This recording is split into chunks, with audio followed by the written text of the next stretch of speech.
So how?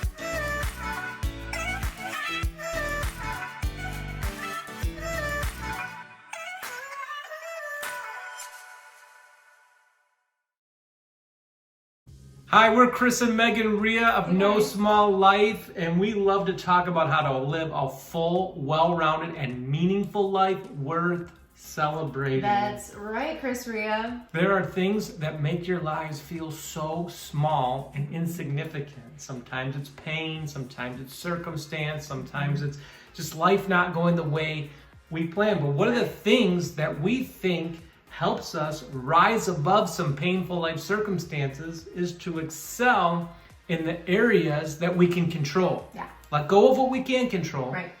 And excel in what we can control. Yeah.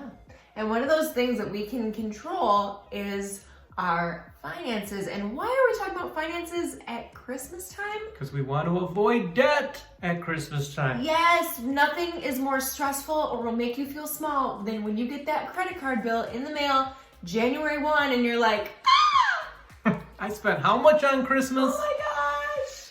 You don't want to do this. You don't What have about to. this? You don't have to pay off Christmas for a whole year to next Christmas. That is crazy. Doesn't have to happen. And you know what? There's so many things outside of our control, like we said. Yep. Things like the housing market. True. Things like the Detroit Lions winning football games.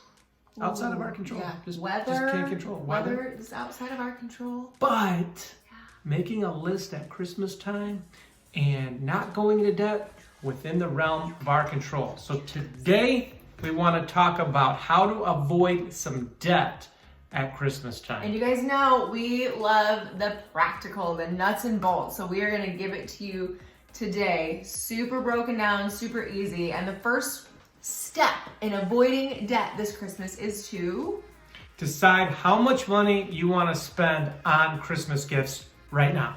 very first thing. What's your number? Don't make a list. Don't make a list of who you're buying for. Just no. We'll get there. We'll get there. How much do you want to spend? What is the total number? What is your bottom line?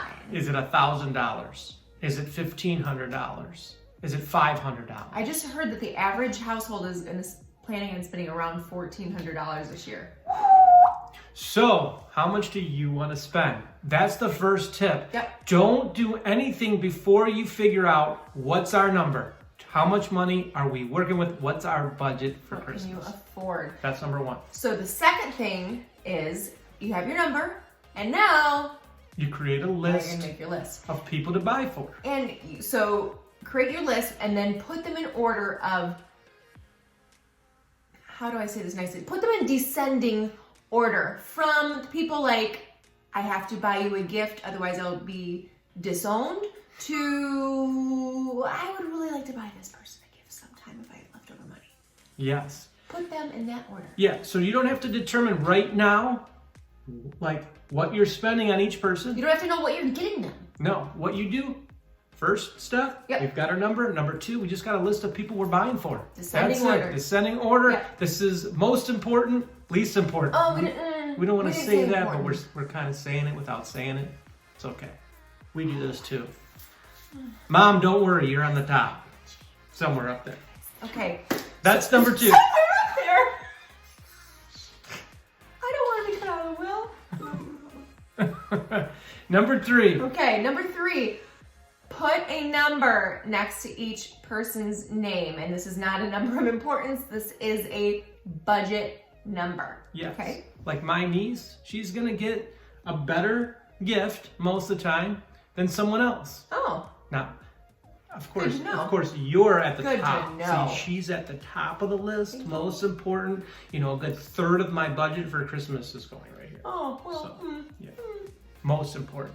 But yeah, put a number next to each person's name on the list. And so in theory, well, not in theory, in practice, that total number should be at 0 at the bottom of your list. And if you happen to run out halfway through your list, you're not adding more to your number. You're going back up to top of your list and recalibrating. Right. So you take your number, $1,000, say, and you got 10 people on the list, and this person's getting 100, and this person's getting 50, and this person's getting 75, and this person's getting 25, and you subtract that number from the 1,000. And when you hit 0, you're done. So if you hit 0 halfway down your list, you need to go back and spend less money on each person. Yep. That's the important thing. Because here's the thing. We want to be generous at Christmas. Everyone talks, I want to be generous. I want to give. It's not generosity if MasterCard's paying for it. It's not. It's debt. So there's a difference between generosity. It actually, should I step on toes a minute here?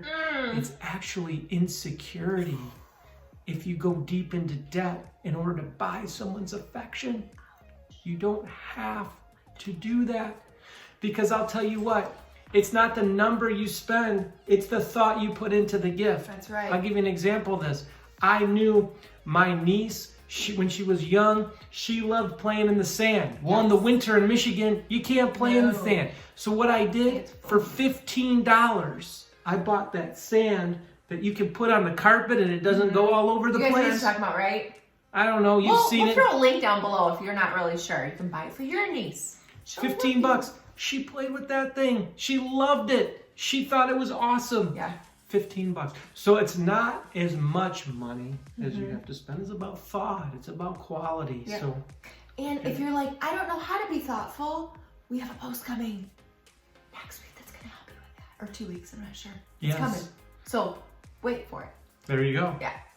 Number 4, stick to your plan. Oh, yeah. Stick to your plan. This is where sometimes the wheels just come off. Like, you make a plan, you're going good, and then you go to Target and you're like, well, it's only 60 instead of 50. It's not that big of a deal.